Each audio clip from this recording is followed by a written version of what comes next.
In the summer of 1867, in a remote farming community outside Sedalia, Missouri, 8-year-old Timothy Caldwell became the subject of the most disturbing medical case study ever documented in the American Midwest. Dr. Samuel Harding, the region's only physician, filled 3 leather-bound journals with observations of a child whose behavior defied every principle of human nature known to 19th-century medicine. The boy appeared normal, even charming, to casual observers, but beneath his innocent exterior lay something that medical science of the era simply could not explain. For 6 months, 3 people died in accidents around Timothy Caldwell, along with dozens of farm animals found dead under mysterious circumstances. 11 people had all, in some way, crossed paths with a child whose smile never reached his pale blue eyes. The official records were sealed by local authorities and hidden away for over a century. But the truth about Timothy Caldwell reveals a darkness that challenges everything we thought we knew about the capacity for evil in childhood. Before we continue with the story of Timothy Caldwell and the terror that grips Sedalia County, this story intrigues you, make sure to subscribe to our channel and ring that notification bell so you never miss our deep dives into America's darkest historical mysteries. And please let us know in the comments what state or city you're listening from. We love hearing from our community of mystery enthusiasts around the world. The events that would make Timothy Caldwell infamous began not with violence, but with loss. The Missouri of 1867 was a state still bleeding from the wounds of civil war. Towns like Sedalia had sent their young men to die on distant battlefields, leaving behind widows, orphans, and communities struggling to rebuild. The Caldwell farm, nestled in a valley 15 miles south of town, had once been prosperous. James and Martha Caldwell had built their homestead with dreams of raising cattle and corn, but those dreams died with James at the Battle of Wilson's Creek in 1861. Martha tried to maintain the farm alone, but consumption took her lungs in. The bitter winter of 1865, their son Thomas, barely 21, inherited land he couldn't work and debts he couldn't pay. When Thomas received word that his brother William had died at Andersonville Prison, leaving behind a widow and an son, he saw both burden and opportunity. The boy, Timothy, would need a home, and Thomas needed help with the endless work of farming. Thomas Caldwell was a hard man, made harder by war and loss. His wife, Sarah, had grown sharp-tongued and bitter during their childless years. Neither was particularly suited for raising a child, especially one who arrived at their door in the spring of 1866, carrying nothing but a small cloth bag and eyes that seemed far too old for his young face. Timothy Caldwell was small for his age, with pale skin that burned easily in the Missouri sun and blonde hair that his Aunt Sarah kept cut short to keep the lice away. He spoke little of his life before the farm, offering only fragments when pressed. His father had been a soldier. His mother had coughed blood. He had lived with neighbors for a while after she died. What struck adults most about Timothy was his politeness. He always said, "Yes, sir," and "Yes, ma'am." He never complained about work or punishment. He seemed, in every way, to be the model of a well-behaved child. Dr. Samuel Harding first encountered Timothy in June of 1866 when the boy accompanied his uncle to town for supplies. Harding, a graduate of the Missouri Medical College and one of the few formally trained physicians west of St. Louis, had developed a keen eye for reading people during his years treating both Union and Confederate soldiers. Something about the Caldwell boy unsettled him, though he couldn't identify what. The child was perfectly respectful, Harding would later write in his journal.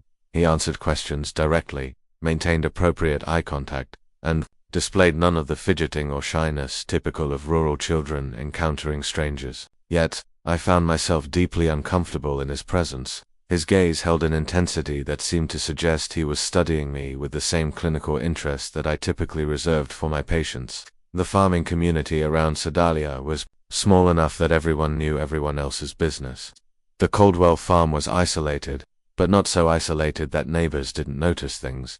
Mrs. Eleanor Patterson, whose property bordered the Caldwell land, would often see Timothy working in the fields or tending to the livestock. She remarked to her husband that the boy worked with unusual focus for a child his age, never seeming to tire, never stopping to play or rest. As children naturally do, it was like watching a little machine. She told her husband, Samuel, over dinner one evening, he'd worked steady from sunrise to sunset, never complaining, never slowing down. Ain't natural for a boy to have no play in him at all. The Patterson farm kept chickens, and Eleanor noticed that her birds became agitated whenever Timothy was near the property line.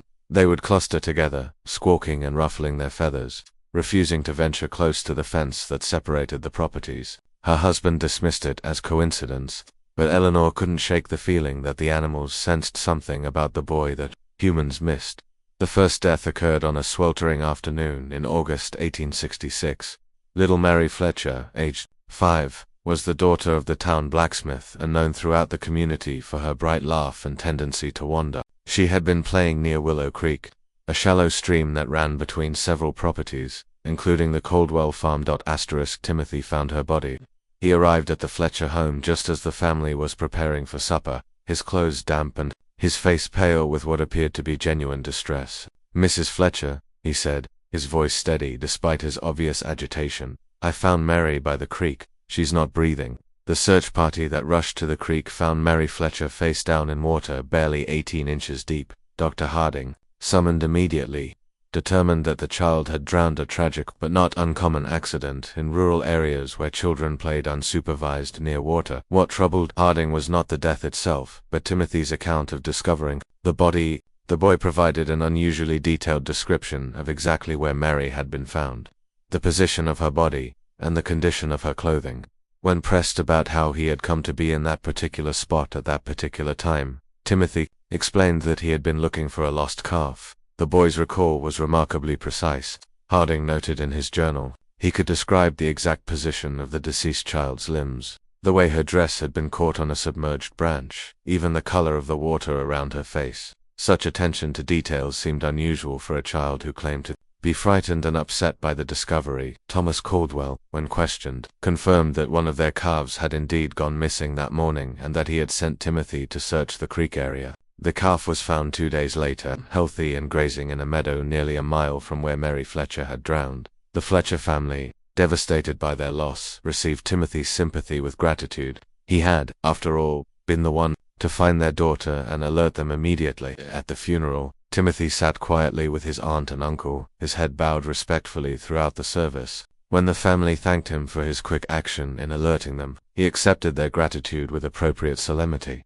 "I wish I could have found her sooner," he told Mary's father, his voice carrying just the right note of regret and sorrow. But Eleanor Patterson, watching from across the church, noticed something that nagged at her for days afterward. When Mary Fletcher's mother collapsed in grief during the service, when the sight of the small coffin reduced grown men to tears, Timothy Caldwell's expression never changed. His head was bowed in apparent sorrow, but when he thought no one was looking, his pale blue eyes remained dry and watchful, taking in every detail of the scene around him.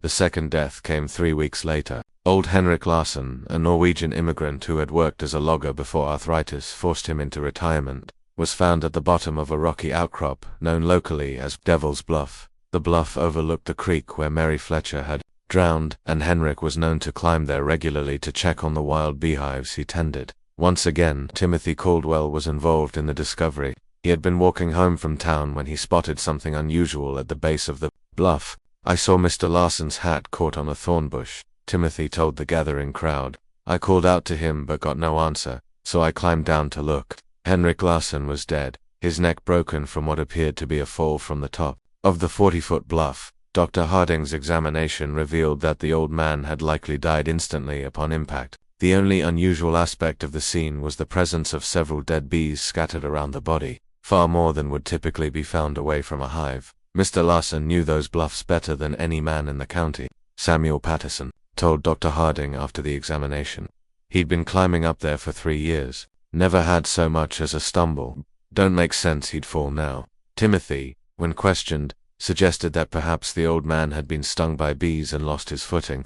"He was always talking about how angry they get when you disturb them," the boy said. "Maybe they swarmed him, and he got confused." Dr. Harding found Timothy's explanation plausible, but something about the scene bothered him. The dead bees were all clustered in a small area directly around Henrik's body. If the old man had disturbed a hive at the top of the bluff, there should have been more evidence of bee activity along his presumed path of flight and fall. Instead, it appeared as though the bees had somehow been concentrated around the impact site. When Harding climbed to the top of the bluff to examine the beehives, he found them intact and showing no signs of recent disturbance. The worker bees were active but not agitated, going about their normal business of gathering nectar from the late summer wildflowers. The third death shattered any illusions about coincidence. In September 1866, 6-year-old Jacob Mills vanished while playing in the woods near his family's cabin. His body was found 4 days later in an abandoned well nearly half a mile from where he had last been seen. Timothy Caldwell had volunteered to join the search party. For 3 days, Timothy searched alongside the adult volunteers, showing remarkable endurance for a child his age. He seemed to know the woods intimately, guiding searchers through areas that even longtime residents found difficult to navigate. When asked how he had learned the terrain so well, Timothy explained that he often explored the woods during his free time, looking for useful plants and herbs that his aunt could use for cooking and medicine. On the 4th day, Timothy appeared at the Mills cabin just after dawn. "I think I found something," he told Jacob's father, his voice heavy with exhaustion. "There's an old well about a half-mile north of here. I heard what sounded like crying." The well was partially concealed by fallen logs and overgrown brush. Jacob Mills was at the bottom, alive but barely conscious, suffering from dehydration and exposure. Dr. Harding was summoned immediately, but the boy died within hours of being pulled from the well, his small body unable to recover from the ordeal. The child had been at the bottom of that well for nearly 4 days, Harding wrote in his journal. The fact that Timothy Caldwell was able to locate him in such an obscure location raises troubling questions. How extensive is the boy's knowledge of the local terrain? What other hidden dangers might he be aware of? More troubling still was Timothy's behavior during Jacob's final hours. While the Mills family maintained a vigil around their dying son, Timothy sat quietly in the corner of the cabin, apparently praying. But Dr. Harding, positioned where he could observe the boy without being noticed, saw something that deeply disturbed him. Timothy wasn't praying. His lips were moving, but his eyes were fixed on Jacob Mills with an intensity that seemed almost scientific. He appeared to be cataloging every detail of the dying child's condition, the labored breathing, the pale skin, the way consciousness flickered in and out. When Jacob finally died, Timothy's expression showed no grief or shock. Instead, there was something that Harding could only describe as satisfaction. After the funeral, Dr. Harding made an excuse to visit the abandoned well where Jacob had been found. The sight troubled him for reasons he couldn't articulate. The well was indeed well hidden, concealed by natural debris that would have taken considerable effort to move. Yet Timothy had claimed to hear crying from this location, a claim that seemed improbable given the depth of the well and the amount of brush covering it. As Harding examined the scene more carefully, he noticed something that the initial rescue party had missed in their urgency to save Jacob Mills. Around the rim of the well, the debris had been arranged with unusual precision. Logs and branches that should have fallen randomly showed signs of deliberate placement, creating a natural-looking camouflage that would be nearly impossible to spot unless one knew exactly where to look. The implications were too disturbing to voice aloud. But Harding could not shake the suspicion that Jacob Mills had not simply fallen into the well. Someone had placed him there, and someone had carefully concealed the location until the boy was too weak to survive rescue. That evening, Harding began keeping detailed notes about Timothy Caldwell. If his suspicions were correct, the boy posed a danger to the entire community.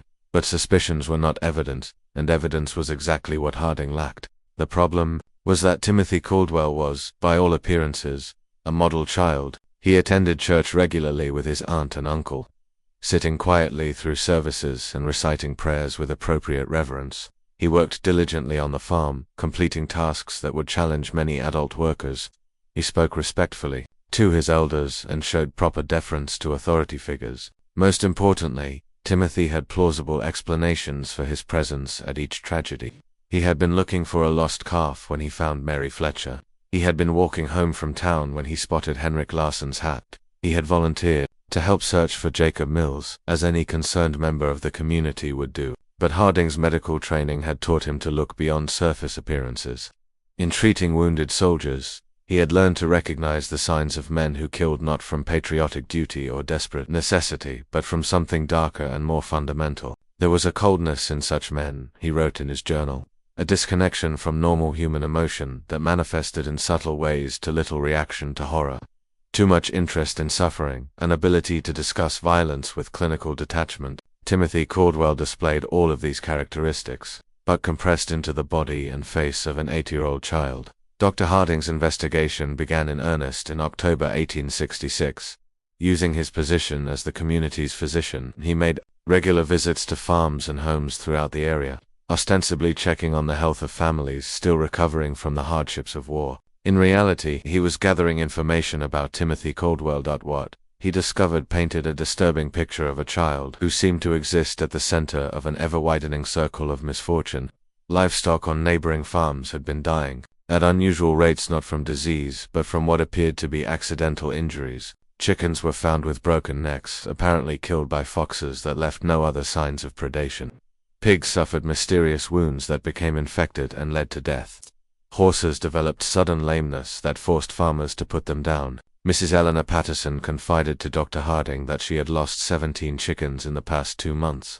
"It's the strangest thing," she said. "They're dying 1 or 2 at a time, always found in the morning with their necks broken clean. My husband thinks it's foxes, but I've never seen fox sign around the coop, and the way they're killed, it's too neat, too precise." When Harding examined the most recent casualties, he found evidence that supported Eleanor's suspicions. The chickens had been killed with precise force applied to specific points on their necks, a technique that required considerable knowledge of anatomy. It was not the random violence typical of predator attacks, but something much more deliberate and controlled. Similar patterns emerged on other farms.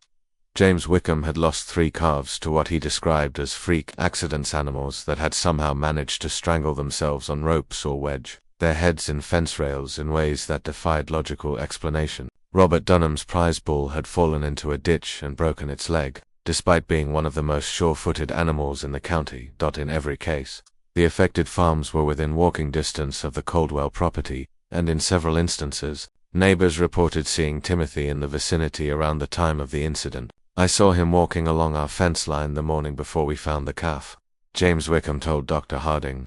"Thought it was odd, him being so far from home, but the boy was always polite when he saw me, waved and called out a greeting like he was taught proper." Dr. Harding also began paying closer attention to Timothy's behavior during his routine medical visits to the Caldwell farm.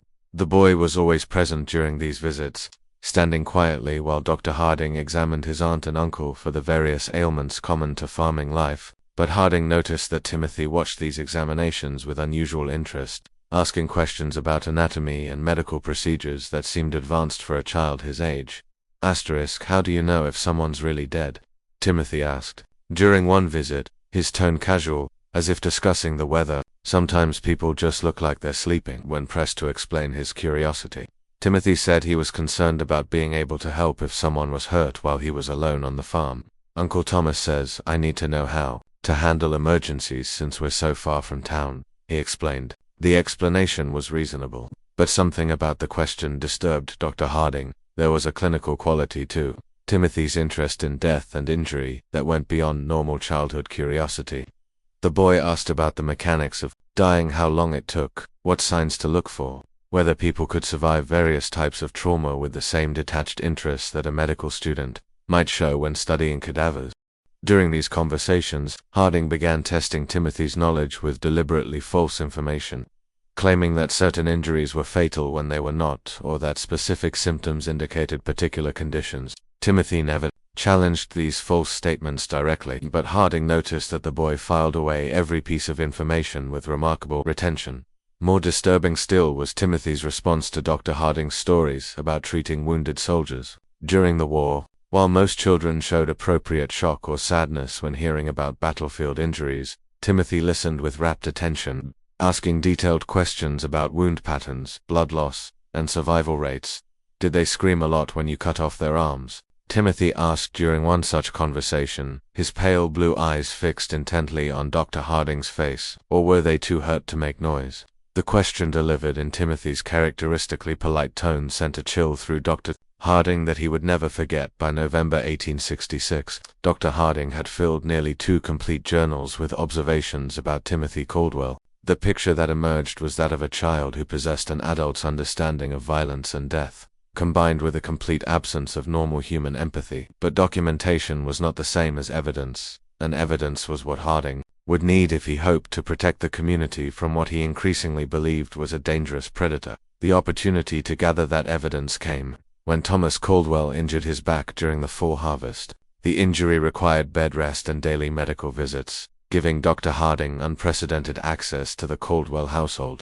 During these visits, he began engaging Timothy in longer conversations, carefully probing to understand the extent of the boy's knowledge and the nature of his thoughts, what he discovered exceeded his worst fears. Timothy Caldwell had been conducting experiments on living creatures for months, possibly years. Using a combination of careful questioning and direct observation, Dr. Harding determined that the boy had been systematically capturing and torturing small animals, studying their responses to various forms of injury and distress.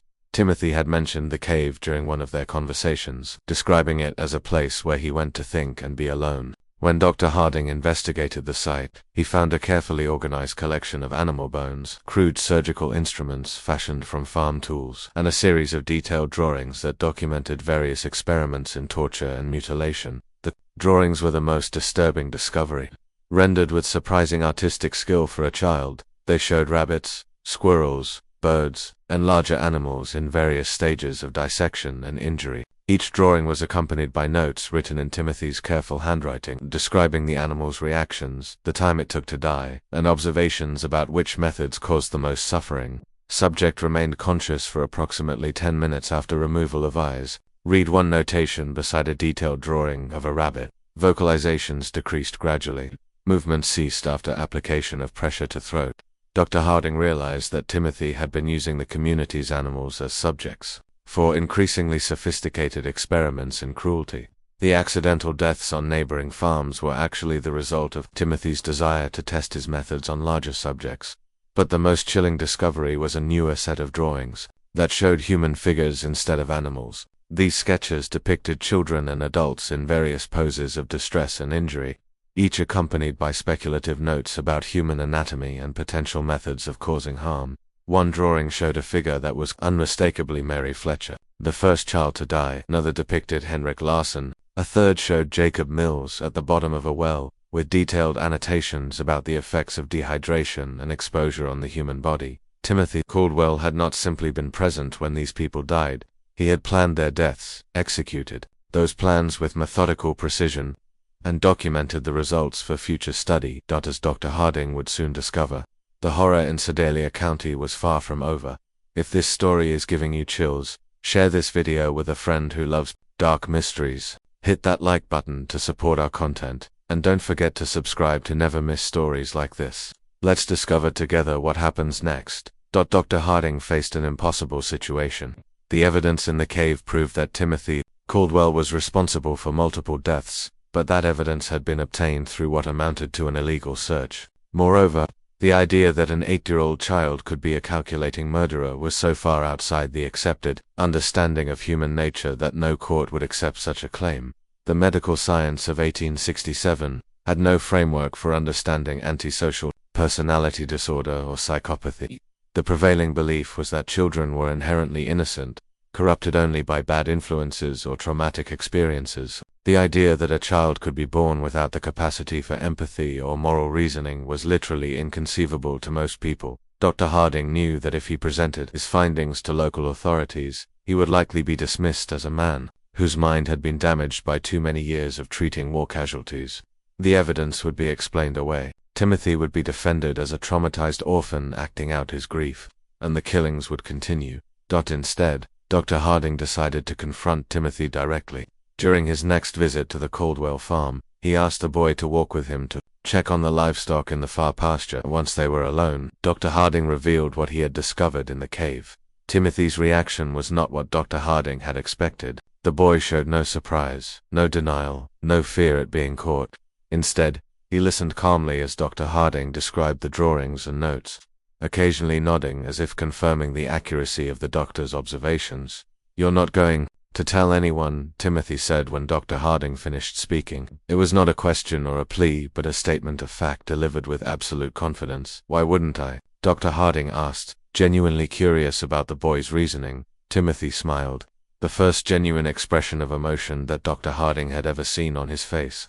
"Because no one would believe you," he said, "and because you're curious about what I'll do next." The boy was right on both counts. Dr. Harding knew that his claims would sound like the ravings of a man losing his sanity. But Timothy had also identified something that the doctor was reluctant to admit, even to himself: a scientific fascination with observing the development of what might be the most dangerous human being he had ever encountered. How long have you been doing this? Dr. Harding asked. "Since I was 5. Timothy replied matter-of-factly, maybe earlier.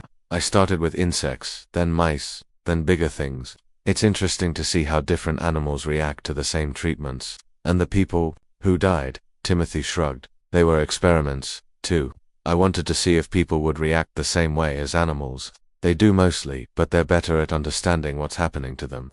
That makes it more interesting. Dr. Harding felt a chill that had nothing to do with the November air. What are you planning to do next?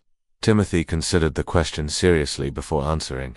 I need to find out what happens when you hurt someone who trusts you completely, someone who wouldn't suspect anything until it was too late. The implication was clear. Timothy was planning to kill his aunt and uncle. Dr. Harding knew he had perhaps days, possibly only hours, before Timothy acted on his plans. The boy had revealed his intentions with the casual confidence of someone who believed himself untouchable, and past experience suggested that Timothy did not delay once he had decided on a course of action. That evening, Dr. Harding visited Sheriff William Crawford in St. Crawford was a practical man who had served with distinction in the Union Army and had little patience for theories or speculation. But he also trusted Dr. Harding's judgment and was willing to listen to evidence, regardless of how unusual the circumstances might be. Dr. Harding presented his case carefully, focusing on verifiable facts rather than psychological theories. He showed Crawford the drawings and notes from the cave, pointed out the pattern of deaths and accidents surrounding Timothy, and documented the boy's unusual knowledge of anatomy and violence. Most importantly, Dr. Harding revealed Timothy's stated intention to kill his aunt and uncle. That was information that could not be ignored, regardless of the source. Even if half of what you're telling me is true, Sheriff Crawford said after reviewing the evidence, examining each disturbing drawing with growing alarm, we can't arrest a child for drawings and suspicions. But we can watch him, and we can be ready to act if he tries anything. Crawford studied the anatomical precision of Timothy's sketches, noting details that even his experience as a Civil War veteran hadn't prepared him for. The two men spent hours developing their strategy, bringing in Crawford's most trusted deputiesmen, who had served under him during the war and could be counted on to remain steady under pressure. Dr. Harding and Sheriff Crawford developed a comprehensive plan. Dr. Harding would arrive at the Caldwell farm at his usual time, bringing laudanum ostensibly for Thomas's pain management but actually to keep both Thomas and Sarah sedated enough to prevent Timothy from harming them easily. Sheriff Crawford and his deputies would position themselves strategically around the farm property, close enough to respond quickly but far enough away to avoid detection. The plan was put into effect the following morning. As Dr. Harding approached the farmhouse in his buggy, he noticed immediately that something was different. The usual morning sounds of farm activity, chickens pecking in the yard, pigs grunting in their pen, were absent. The property held an unsettling quiet that made his skin crawl. Timothy appeared in the doorway before Dr. Harding had even climbed down from his buggy. The boy stood perfectly still, his pale blue eyes tracking the doctor's movements with predatory focus. He was dressed in his usual work clothes, but Dr. Harding noticed that Timothy's sleeves were rolled up past his elbows, and his hands appeared to have been scrubbed recently, the kind of thorough cleaning that suggested preparation for messy work. "Good morning, Dr. Harding," Timothy said, his voice carrying its characteristic politeness. But something underneath had changed. There was an anticipation there, an excitement that the boy was struggling to contain. "I've been waiting for you." The word sent a chill through Dr. Harding. Timothy's use of waiting suggested that he had been expecting this visit, perhaps even been counting on it as part of whatever plan he had set in motion. Inside the house, Dr. Harding found Thomas and Sarah Caldwell in their bedroom, both apparently sleeping peacefully. But as he approached Thomas's bed to check his condition, he noticed that the man's breathing was unusually shallow, and his skin had taken on a grayish pallor that suggested more than natural sleep. "What did you give them?" Dr. Harding asked quietly, not turning to look at Timothy but knowing the boy was watching every move he made. "Just some herbs I found in the woods," Timothy replied, his tone innocent but his choice of words deliberate. "There are so many interesting plants growing wild around here. Some of them have very useful properties." Dr. Harding checked Thomas's pulse and found it weak but steady. Sarah showed similar symptoms. He was deeply unconscious but still alive. Whatever Timothy had used, he had been careful about the dosage. The boy wanted his victims helpless but alive, at least for now. "They're not going to wake up for several hours," Timothy continued conversationally. "That should give us plenty of time to talk without interruption." The conversation that followed was unlike anything Dr. Harding had ever experienced. Timothy spoke about murder and torture with the clinical detachment of a medical professor. Discussing anatomy, he described his experiments on animals and humans with scientific precision, explaining his methodologies and the insights he had gained from each death. Mary Fletcher taught me that drowning is actually quite slow, Timothy said, settling into a chair as if beginning a pleasant afternoon chat. Everyone thinks people just slip under the water and disappear, but that's not how it works at all. There's struggling and panic and this interesting pattern of breathing attempts before the person finally gives up. I had to hold her down for almost 3 minutes before she stopped fighting. Dr. Harding felt his blood turn to ice. You held her under the water. Timothy nodded eagerly. She was playing by the creek, and I told her I'd found a pretty stone on the bottom. When she bent over to look, I just pushed her head down and held it there. She was so small that it didn't take much strength, but she fought harder than I expected. That's when I realized that people have much stronger survival instincts than animals. And Henrik Larsson. That was more complicated, Timothy admitted. I couldn't overpower him physically, so I had to be more creative. I knew he checked his beehives every Thursday morning, so I went up to the bluff the night before and loosened some of the stones along the edge. Then I collected bees from one of his hives and put them in a cloth bag. Timothy's eyes gleamed as he described his methodology. When Mr. Larsson climbed up to check the hives, I was waiting behind some rocks. I threw the bag of bees at his face and started shouting that there was a massive swarm attacking him. He panicked and stumbled backward right over the edge where I'd weakened the stone barrier. The fall killed him instantly, just like I calculated it would. And Jacob Mills. Jacob was the most interesting of all, Timothy said, his voice taking on the tone of a teacher sharing a particularly fascinating lesson. I didn't kill him quickly like the others. I wanted to see what would happen if someone died, slowly over several days, so I convinced him to follow me into the woods by telling him I'd found a family of baby raccoons. Timothy paused, seeming to savor the memory. Jacob was so concerned about the imaginary baby animals that he didn't think twice about the danger. I helped him climb down into the well. Then I moved the logs and brush to cover the opening. I visited him every day for 4 days, bringing him just enough water to keep him alive, but not enough to let him recover his strength. Dr. Harding realized that Timothy was no longer speaking hypothetically about future experiments. The boy had specific plans, and those plans clearly included the people currently in the house. What are you planning to do with your aunt and uncle? Dr. Harding asked directly.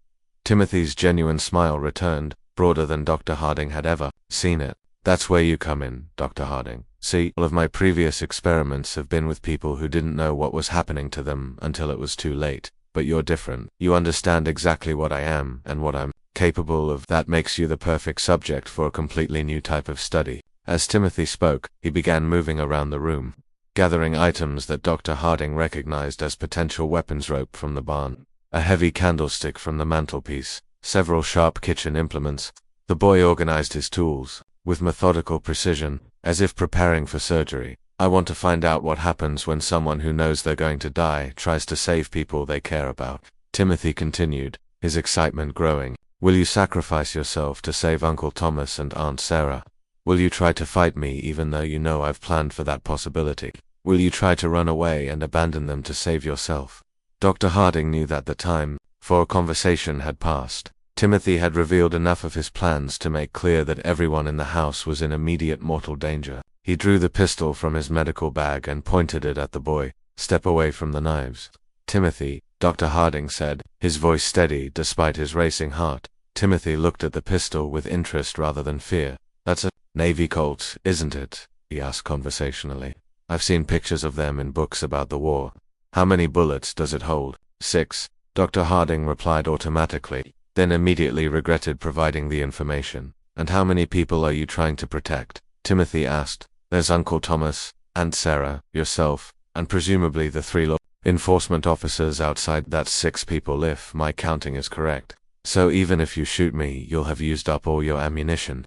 Timothy moved closer, no longer bothering to stay out of pistol range. You want to know how I became what I am, he said, his voice taking on an almost hypnotic quality. You want to understand whether I was born this way or whether something made me this way. You want to know if there are others like me and how to recognize them before they start killing. The statement was true, and Timothy's ability to identify and exploit Dr. Harding's intellectual curiosity was as frightening as his capacity for violence. The boy understood people well enough to predict their behavior and manipulate their responses, even when they knew they were being manipulated. The confrontation came as Timothy approached his sleeping uncle with a length of rope in his hands. Dr. Harding stepped forward to intervene, but Timothy moved with surprising speed and strength, producing the kitchen knife and slashing at the doctor's arm. The struggle that followed was brief but violent. Timothy fought with the desperate ferocity of a cornered animal, using the knife with skill that spoke of considerable practice. The boy was smaller and weaker than Dr. Harding, but he was also faster and more agile, and he fought with the calculated precision of someone who had studied anatomy extensively. Dr. Harding managed to grab Timothy's wrist and twist until the boy dropped the knife, but Timothy immediately produced another blade from his clothing. It became clear that the boy had prepared multiple weapons and positioned them strategically throughout the house. The sound of their fight brought Sheriff Crawford and his deputies running from their concealed positions. They burst through the back door to find Dr. Harding struggling with Timothy, while Thomas and Sarah Caldwell lay unconscious on their bed, apparently unaware of the violence occurring around them. Deputy Mitchell quickly subdued Timothy while Dr. Harding caught his breath and checked on the unconscious couple. When the dust settled, Timothy Caldwell sat calmly in the corner of the room, his clothes torn and his face bloodied, but his pale blue eyes still holding that same cold intelligence that had first disturbed Dr. Harding so many months earlier. "You can't prove anything," Timothy said as the deputies secured him with ropes. "Nobody will believe that a child did all those things." Sheriff Crawford looked down at the boy with a mixture of disgust and fascination. "Maybe not," he said, "but we don't have to prove everything. Attempting to murder your family is enough to see you locked up, regardless of your age." Timothy smiled at that, the same genuine expression of emotion that Dr. Harding had seen the day before. "You won't hang me," he said with absolute confidence. "I'm too young, and I'm too interesting. Someone will want to study me." Instead, just when we thought we'd seen it all, the horror in Sedalia County intensifies. If this story is giving you chills, share this video with a friend who loves dark mysteries. Hit that like button to support our content, and don't forget to subscribe to never miss stories like this. Let's discover together what happens next. Timothy Caldwell was wrong about his fate but right about the impossibility of proving his crimes. When Sheriff Crawford attempted to present the evidence from the cave to county prosecutors, he encountered exactly the resistance that Dr. Harding had predicted. The drawings and notes were dismissed as the products of a disturbed child acting out trauma from his parents' deaths. The pattern of accidents and deaths was attributed to coincidence compounded by Timothy's unfortunate habit of being helpful during emergencies. The attempted murder of Thomas and Sarah Caldwell, however, could not be explained away. 3 law enforcement officers had witnessed Timothy attacking his sleeping relatives with clear intent to kill. Even the most sympathetic observers could not argue that an 8-year-old boy would attack family members with a knife unless something fundamental was wrong with his character. The legal system of 1867 had no framework for dealing with violent children. Timothy was too young for adult prosecution but too dangerous for simple placement in an orphanage or reformatory. The case created unprecedented challenges for Missouri's justice system, attracting attention from legal scholars and medical professionals throughout the region. After weeks of legal wrangling and consultation with experts from as far away as Boston and Philadelphia, a compromise was reached. Timothy would be remanded to the custody of the Missouri State Hospital for the Insane in Fulton, where he would be studied and treated by the most advanced alienists available in the region. The decision satisfied no one completely. Prosecutors wanted Timothy tried as an adult for murder, while defense attorneys argued that no child so young could be held responsible for his actions. Medical professionals were divided between those who believed Timothy could be rehabilitated and those who considered him incurably dangerous. Dr. Samuel Harding volunteered to accompany Timothy to the hospital and remained there for 3 months, documenting the boy's behavior and working with hospital staff to develop an understanding of what they were dealing with. The resulting case study became one of the first systematic examinations of antisocial behavior in children, though it would not be published until decades after the events. Timothy adapted to hospital life with the same calculating intelligence he had shown on the farm. He quickly learned to mimic appropriate emotions and responses, convincing several staff members that he was making remarkable progress in overcoming his traumatic episodes. Timothy would cry convincingly when discussing his crimes, express remorse that seemed genuine, and display what appeared to be authentic gratitude for the care he was receiving. But Dr. Harding observed that Timothy was merely studying the people around him, learning to manipulate them more effectively. The boy had created what amounted to a comprehensive catalogue of human emotional responses, and he could reproduce these signals with remarkable accuracy despite feeling none of the underlying emotions. Himself, the subject displays remarkable cognitive abilities coupled with a complete absence of genuine emotional response. Dr. Harding wrote in his detailed reports, "He has learned to simulate normal human reactions with sufficient skill to deceive casual observers, but extended observation reveals the performance to be entirely artificial. Timothy understands happiness as the face people make when they want something good to continue, and sadness as the face people make when they want others to help them, but he has never actually experienced either emotion himself." Dr. Harding's evaluation also revealed the extent of Timothy's violent fantasies and future plans. When the boy believed he had gained Dr. Harding's trust by pretending to be fascinated by the scientific approach to studying human behavior, Timothy began sharing ideas for future experiments that made his past crimes seem almost restrained. By comparison, he has developed elaborate scenarios for testing human responses to various forms of psychological and physical torture. Dr. Harding reported confidentially, "His plans demonstrate remarkable creativity and attention to detail, as well as a sophisticated understanding of human psychology. If he were allowed to mature and gain additional resources, he would likely become one of the most dangerous individuals in American history." The hospital records show that Timothy remained at the facility for 18 months. During that time, several unexplained incidents occurred that bore the hallmarks of Timothy's methods. Other patients were found dead in circumstances that suggested accident or natural causes, but which showed patterns of deliberate planning. When examined carefully, 3 elderly patients died from apparent heart failure after interacting with Timothy, though all had been in relatively good health previously. 2 younger patients suffered what appeared to be accidental falls that resulted in serious injury, but both incidents occurred in areas where Timothy had been seen earlier in the day.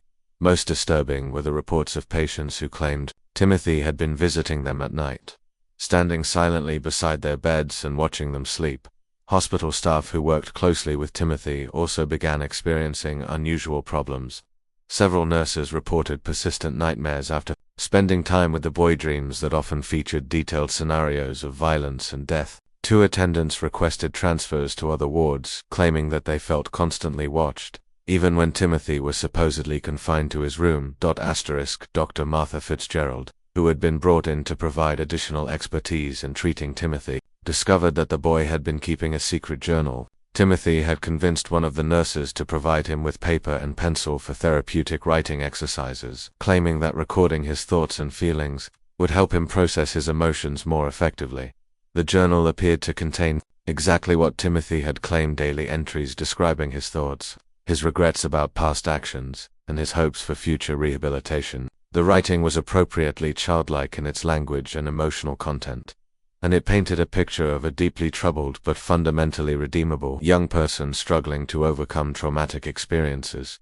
But Dr. Fitzgerald's training in European psychiatric techniques included familiarity with coded communication systems. When she applied analytical methods to Timothy's journal, she discovered that the innocent-seeming entries contained a sophisticated cipher system. The decoded messages revealed Timothy's true thoughts and plans in disturbing detail. Rather than experiencing remorse or rehabilitation, he was conducting a systematic study of the hospital, its staff, and its security procedures. His goal was not merely to escape, but to use his time in confinement to develop more advanced techniques for manipulation and murder. Day 47. Dr. F believes my tears during today's session were authentic. Read 1 decoded entry. Her response pattern indicates increased sympathy and reduced suspicion. Estimate 3 more weeks of consistent performance will be required to establish sufficient trust for physical contact during sessions. The discovery of Timothy's coded journal led to an immediate tightening of security procedures and a reduction in his contact with hospital staff. But Timothy adapted to these changes with characteristic flexibility, shifting his focus from manipulation to information gathering about hospital routines and potential escape routes. In the summer of 1868, Timothy Caldwell disappeared from the Missouri State Hospital under circumstances that were never fully explained. The official investigation concluded that he had somehow managed to escape during a transfer between buildings, despite being under constant supervision by multiple guards. Dr. Harding suspected that Timothy's escape had been far more sophisticated than the official report suggested. The boy had demonstrated remarkable patience and planning ability throughout his confinement, and it seemed likely that he had spent months preparing for his departure. Evidence discovered after Timothy's disappearance suggested that he had been manipulating the facility staff far more successfully than anyone had realized. Several guards reported having made small policy exceptions for Timothy in the weeks before his escape, allowing him slightly longer exercise periods, providing him with additional reading materials, making minor adjustments to his daily routine that individually seemed harmless but collectively may have created opportunities for escape. He spent a year and a half studying that facility and its personnel, Dr. Harding wrote in his final report on the case. By the time he made his move, he understood the psychology of every person who worked there better than they understood themselves. His escape wasn't an act of desperation, it was the culmination of a carefully executed plan. In the months and years following Timothy's disappearance, Dr. Harding began collecting reports of suspicious deaths and accidents throughout the Midwest. Many of these incidents bore hallmarks that seemed consistent with Timothy's methods: carefully staged accidents that resulted in death, evidence of systematic torture of animals, and the presence of a child who seemed unusually helpful and emotionally mature. The challenge was that Timothy would now be older, potentially strong enough to overpower adult victims, and certainly sophisticated enough to avoid the mistakes that had led to his original capture. His time of intensive study in human psychology, combined with his natural intelligence and complete lack of moral restraint, had created something unprecedented in American criminal history. Dr. Harding spent the remaining years of his career tracking these reports and attempting to develop a comprehensive understanding of what Timothy Caldwell represented. His private journals, discovered after his death in 1891, contained hundreds of pages documenting cases that might have involved Timothy, along with theoretical discussions about the nature of evil and the possibility that some individuals might be born without the capacity for moral reasoning.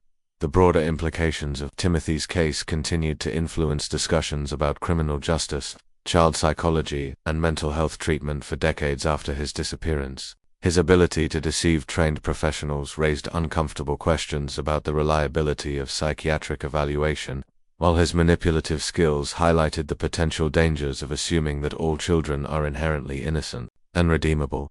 The Caldwell farm was abandoned after Thomas and Sarah recovered from their ordeal.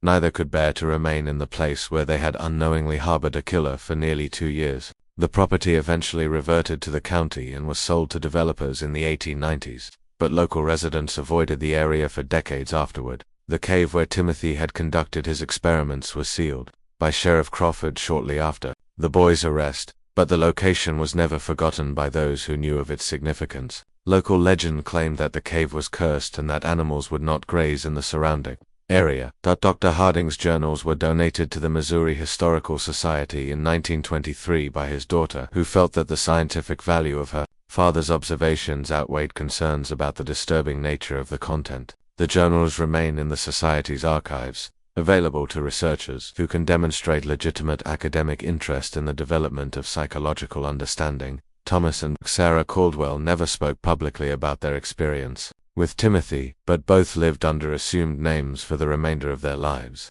apparently fearing that the boy might someday return to finish what he had started. Sarah died in 1889, and Thomas followed in 1894. Neither ever had children of their own. In his final journal entry, written just days before his death in 1891, Dr. Harding reflected on the broader implications of Timothy's case. "I have spent 24 years trying to understand what Timothy Caldwell represented, and I fear I have reached a disturbing conclusion. Timothy was not an aberration. He was a glimpse into what human beings might become when stripped of the moral and emotional constraints that we consider fundamental to our nature. If he survived to adulthood, then somewhere in America there walks a man who understands human psychology better than any trained professional, who can manipulate people with supernatural skill, and who views the rest of humanity as nothing more than subjects for experimentation. This mystery shows us that evil can wear the face of innocence and that our assumptions about childhood and human nature may be dangerously naive. The case of Timothy Caldwell forces us to confront uncomfortable questions about the nature of moral development and the possibility that some individuals may be born without the capacity for empathy or conscience that we consider fundamental to humanity. What do you think of this story? Do you believe everything was revealed, Or might there be more to Timothy Caldwell's fate than the official records suggest?